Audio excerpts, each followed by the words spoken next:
عارفين مين هم؟ ال24 شيخ اللي واقفين أمام الله؟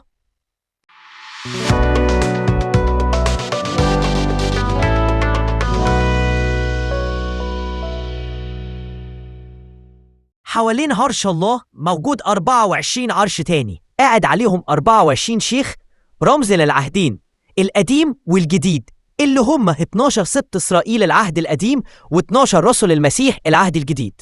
وال24 شيخ ما كانوش موجودين على الأرض وبعدين راحوا السماء، لكنهم كائنات ملائكية ربنا خلقهم لما خلق الملائكة، ودايما واقفين أمام الله بيسبحوه ويمجدوه. وهم من ملائكة السيرافيم الأرواح الخادمة، وكل واحد فيهم ماسك شورية ذهب، وعلى راسهم أكاليل من ذهب، وهدومهم البيضة بتشير إلى الطهارة والقداسة، والأكاليل الذهبية علامة على الانتصار الأبدي.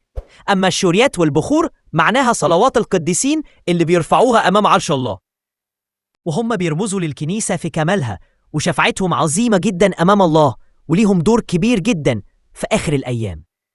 وانت كمان جرب تتشفع بيهم وهتلاقيهم واقفين جنبك، لأن شفاعتهم عظيمة ومقبولة عند المسيح.